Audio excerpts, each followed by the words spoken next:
नमस्कार, मी उल्का उद्धव पटवर्धन. उल्काच किचनमध्ये आपणा सर्वांचं स्वागत आहे. मी आज आपल्याला ओल्या पावट्यांची गोडी उसळ करून दाखवणार आहे. म्हणजे अगदी रेग्युलर उसळ अशी करून दाखवणार आहे. त्यामध्ये मी थोडे काजूगर घालणार आहे. ते काजूगर असे हे गरम पाण्यात भिजत घालून ठेवले होते आणि ते सोलून घेतले. आता मी प्रथम काय करणार आहे, तर प्रथम हे पावटे आपण कुकरला चांगल्या 3 शिट्या काढून घेणार आहोत. फोडणीला टाकून त्याच्यासाठी थोडं तेल घालणार आहे. तेल जास्त घालणार नाही, कारण परत वरून फोडणी द्यायची आहे. त्याच्यामुळे आत्ता तेल थोडं घालून आपण पावटे चांगले शिजवून घेणार आहोत. मोहरी, थोडंसं जिरं,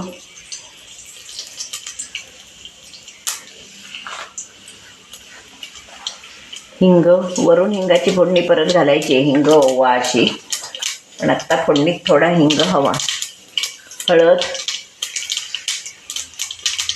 अशी आपण आता ही पावटे टाकणार आहोत. हे पावटे असे हपकून घेणार.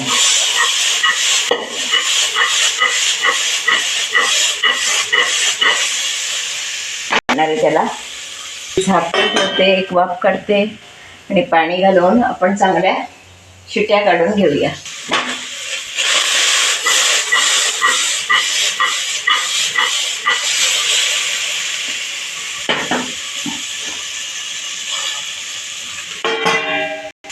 आता आपण यामध्ये पाणी ओतणार आहोत. शक्यतो गरम पाणी घ्यायचं, म्हणजे मग पटकन त्याला उकळी येते आणि पावटे चांगले शिजतात. आता आपण झाकण लावून 3 शिट्या काढून घेणार आहोत.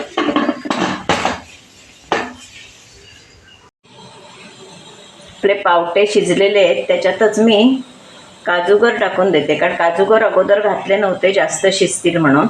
आता मी ते आत टाकलेत, म्हणजे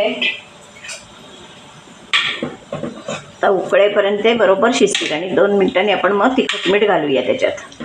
चांगले उकळले की छानपैकी उकळले. हे उकळेपर्यंत आपले ते काजूगरही शिजतील. आता आपण त्यामध्ये तिखट मीठ सगळं साहित्य घालूया, मसाले घालूया.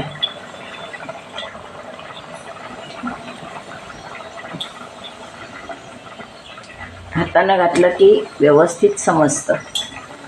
मीठ घातलं, गूळ, या उसळीला गूळ व्यवस्थित घालायचं असतं.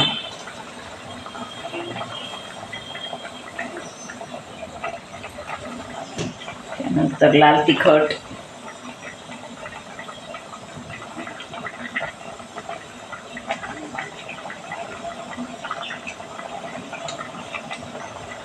मसाला,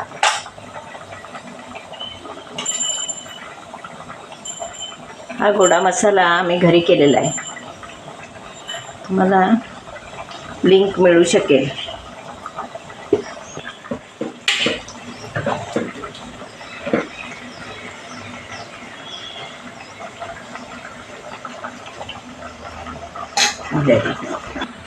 या उसळीला एक वेगळं हे म्हणजे अगदी थेंबर तांदळाचं पीठ. म्हणजे त्यामुळे काय होतं, उसळ अशी इकडे तिकडे पानात बाहेर जात नाही, छान राहते आणि चांगली दिसतेही चांगली. हे पीठ लावावंच असं नाही आहे, ज्याला आवडतं त्यांनी लावावं. हे तुम्हाला एक पद्धत म्हणून दाखवून ठेवली, किंवा असं लावलं की उसळ मिळून येते. कारण किती खोबरं घातलं काय घातलं तरी मग अगदी थोडं, जसं आपण कुठच्याही कढीला वगैरे बेसन लावतो तसं चिमूटभर तांदळाचं पीठ ह्याला लावायचं. भराची सुई, आणि ते शिजतानाच लावायचं, म्हणजे ते पीठ शिजून चांगलं मिळून येते. 1 चमचा बारका 1 चमचा घेतलंय पीठ. आणि आता आपण त्याच्यावर खोबरं घालणार आहोत. भरपूर खोबरं घालायचं. असं भरपूर खोबरं असलं आणि समजा ते जर वाटून लावलं तर पीठ लावायची मुळीच जरूर नसते. मी तुम्हाला एक टीप म्हणून दिली आहे ती आणि लावून दाखवलंय. भरपूर उसळ करताना काय करायचं, आणि रस असतानाच आपण उकरायची ती, नाहीतर ती सुखत जाते उसळ. म्हणून कोथिंबीर घालायची.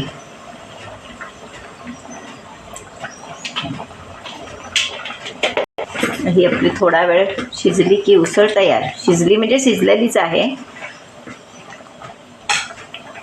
छानपैकी तडका देणार आहोत. त्याच्यासाठी मी तेल गरम होत ठेवलंय.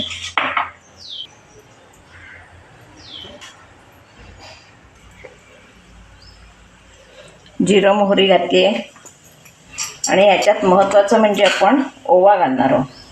ओव्याची फोडणी या उसळीला चांगली लागते. पावटा पचायला जड असतो म्हणून वरून ओव्याची फोडणी घालायची. ओवा, नंतर हिंग. गॅस घालवून टाकून हे सगळं करायचं, नाही तर ओवा जळेल. हळद आणि लाल तिखट थोडं, म्हणजे रंग चांगला येतो. आपली फोडणी आता आपण ही उसळीवर देणार आहोत.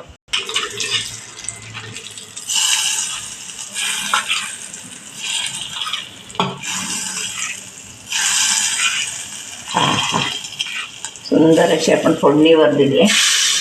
वरून खोबरं आणि कोथिंबीर. आपली उसळ खाण्यासाठी तयार आहे. अशी ही आपली पावट्याची उसळ, ओल्या पावट्याची उसळ खाण्यासाठी तयार आहे. तर ही उसळ मी कशी केली, पावटे कसे फोडणीला टाकले, काय काय केलं, मसाले कोणते वापरले, काय काय त्याला टिप्स दिल्या, हे तुम्ही माझा व्हिडिओ पूर्णपणे बघा. आणि माझा व्हिडिओ जर तुम्हाला आवडला तर लाईक करा, शेअर करा, सबस्क्राईब करा, बेल आयकॉन बटन दाबायला विसरू नका. धन्यवाद.